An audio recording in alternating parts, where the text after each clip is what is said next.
यहाँ पर आज हम सुएज कैनाल के हिस्टोरिकल फीचर्स की चर्चा करेंगे और मेनली इसके हम लोग जियोग्राफिकल फीचर्स की चर्चा करेंगे और हम जानेंगे कि यह इतना इकोनॉमिकल दृष्टि से या इकोनॉमिकल पॉइंट ऑफ व्यू से इतना इम्पोर्टेंट क्यों है और यह इतना इम्पोर्टेंट सी रूट क्यों है और हाल ही में यह चर्चा में क्यों है, इसकी वजह जानने का प्रयास करेंगे।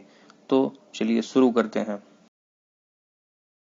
तो हम यहाँ पर देखते हैं कि अगर ये सुएज कैनाल है और ये मेडिटेरियन सी है और ये रेड सी है, तो यहाँ पास जो रेड सी है और मेडिटेरियन सी है, इसको जोड़ने का काम हमारा सुएज कैनाल करता है।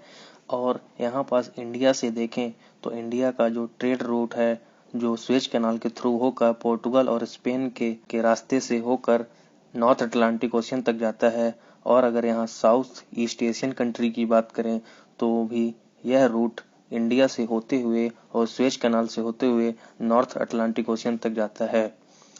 लेकिन अभी हाल ही में यह ब्लॉक्ड है शिप कंटेनर की वजह से, जिसके कारण हमें लंबा रूट अपनाना पड़ रहा है, जो कि पुराना रूट था और वह होता है इंडिया से अगर यहाँ देखें तो मोजाम्बिक चैनल से होते हुए साउथ अफ्रीका के पास केप ऑफ गुड होप्स जिसे कहते हैं, यहाँ पर एक पत्तन है या सी पोर्ट है जिसे केप ऑफ गुड होप्स कहते हैं।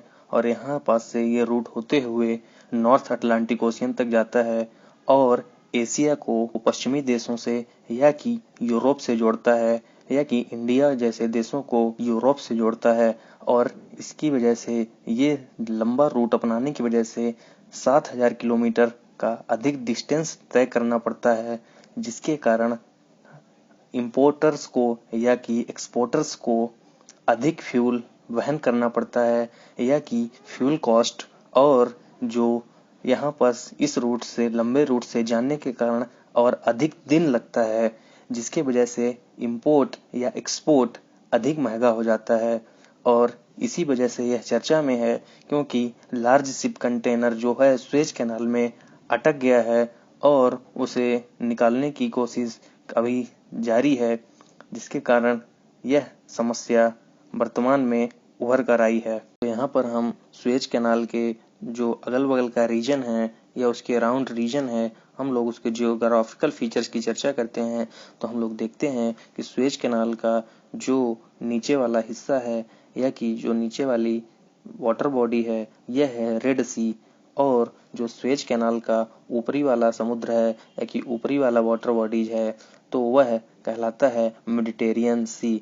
और मेडिटेरियन सी के पास जो पोर्ट सईद है, वह इसका सुएज कैनाल का स्टार्टिंग पॉइंट है। और जो रेड सी में या कि गल्फ ऑफ सुएज में इसका एंडिंग पॉइंट है, वहां पास एक पोर्ट है जिसका नाम है पोर्ट टाउफिक।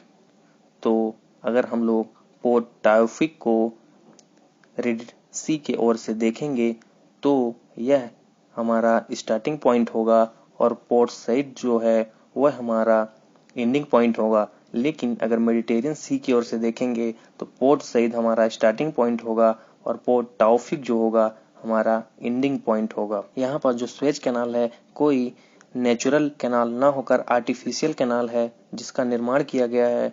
और ये सुएज इस्थमस था जिसको काट कर यहाँ पास या कि जिसके जमीनी हिस्से को अलग कर सुएज कैनाल का निर्माण किया गया है। इस्थमस वह होता है जो दो बड़े लैंडस्केप को जोड़ता है। तो यहाँ पास आप देख सकते हैं कि यहाँ जो सुएज कैनाल है, वहाँ पास यह पहले लैंड बॉडी था जिसको काट कर यहाँ पास कैनाल का निर्माण किया गया है। और यहाँ पास हम लोग देखते हैं कि सुएज कैनाल की जो लंबाई है वह है 193.3 किलोमीटर। तो यही रूट है जिसकी वजह से एशिया का व्यापार जो होता है वो यूरोप कंट्री से हो पाता है। यहाँ पर जो वी शेप की संरचना है, ये है हमारा सिनाई पेनिनसुला। पेनिनसुला का मतलब होता है वह लैंडस्केप जो तीन ओर से वाटर बॉडीज से घिरा हुआ हो। तो यहाँ पास आप देख सकते हैं कि gulf of Suez, gulf of Aqaba और नॉर्थ में मेडिटेरियन सी से यह जो है सिनाई पेनिनसुला घिरा हुआ है। तो यह पेनिनसुला जो है, यह पेनिनसुला एशिया और अफ्रीका को जोड़ने का काम करता है। यहाँ पास आप देख रहे हैं कि यह जो सिनाई पेनिनसुला का पूर्वी हिस्सा है वो अरेबियन पेनिनसुला से जुड़ा हुआ है, जो कि अरेबियन पेनिनसुला एशिया का हिस्सा है। और यहाँ पास ये देख रहे हैं कि ये जो पश्चिमी हिस्सा है सिनाई पेनिनसुला का वह इजिप्ट से जुड़ा हुआ है स्वेज कैनाल से, जिसे यह पश्चिमी तट पर यह अफ्रीका से जुड़ा हुआ है। तो यहाँ पर हम देखते हैं कि ये जो सिनाई पेनिनसुला है एशिया और अफ्रीका को जोड़ता है, जबकि सुएज कैनाल एशिया और अफ्रीका को अलग करती है। यहाँ पास जो हरा भाग है वह है नील नदी द्वारा निर्मित डेल्टाई मैदान। जी, तो यहाँ पास जो डेल्टाई मैदान है यह है बहुत ही फर्टाइल लैंड है। यहाँ पास चावल और कपास की खेती की जाती है। और जैसा कि हम जानते हैं कि अफ्रीका में नील नदी का बहुत ही इम्पोर्टेंस है और यह दुनिया की सबसे लंबी नदी का खिताब हासिल कर चुकी है। और यहाँ पास दो इम्पोर्टेंट इसके शहर हैं, कायरो और न्यू कायरो सिटी, जबकि अलेक्जेंड्रिया जो कि मेडिटेरियन सी के तट पर है वह इजिप्ट का दूसरा सबसे डेंस पॉपुलेटेड सिटी है और सबसे महत्वपूर्ण शहर है। और यह जो है टी शेप में हमें डेल्टा का जो मैदान है यहाँ पास आप देखेंगे तो टी शेप में नजर आता है। यहाँ पास टी जो लेटर है वो अंग्रेजी का लेटर है। यहाँ पास आप देख सकते हैं कि जो स्पष्ट संरचना है टी की फॉर्म में यहाँ पास निर्माण हुआ है डेल्टा का, इसलिए इसे टी शेप डेल्टा भी कहते हैं।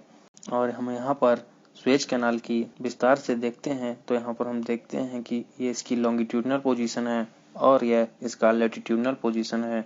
और हम सुएज कैनाल के 2-3 महत्वपूर्ण झीलों पर चर्चा करते हैं तो हम लोग देखते हैं कि गल्फ ऑफ सुएज से ऊपर की ओर जाने पर जो सबसे पहली छोटी लेक है वो है स्मॉल बिटर लेक्स, और उसके जस्ट ऊपर जो लेक है वो है ग्रेट बिटर लेक, और यह सुएज कैनाल पे सबसे बड़ी लेक है। और यहाँ पास एक फिशिंग पोर्ट का भी निर्माण किया गया है।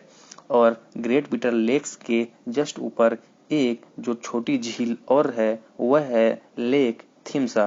तो इस तरह इस पर 3 अत्यंत महत्वपूर्ण झीलें हैं। यहाँ पर हम लोग सुएज कैनाल के जियोग्राफिकल फीचर्स को साथ साथ देखने के हम लोग इसके हिस्टोरिकल फीचर्स की भी बात कर लेते हैं।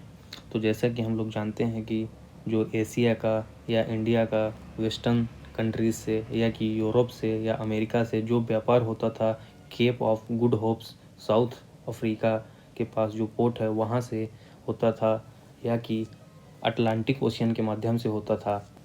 और यह दूरी बहुत अधिक थी जिसकी वजह से सामान को आयात करने में या निर्यात करने में अत्यधिक समय लगता था और फ्यूल की अत्यधिक बर्बादी होती थी, जिसकी वजह से एक अन्य वैकल्पिक मार्ग की खोज की जा रही थी। और मेडिटेरियन सी और रेड सी को जोड़ने के लिए एक सुएज कैनाल की निर्माण की कल्पना की गई, जिसको बाद में 1859 में इसका कंस्ट्रक्शन स्टार्ट किया गया और 1869 में इसको कंप्लीट किया गया। इस कैनाल का निर्माण सुएज कैनाल कंपनी करती थी, जिसके शेयर आधे फ्रांस के पास थे और आधे शेयर टर्की, इजिप्ट और अन्य अरेबियन कंट्री के पास थे।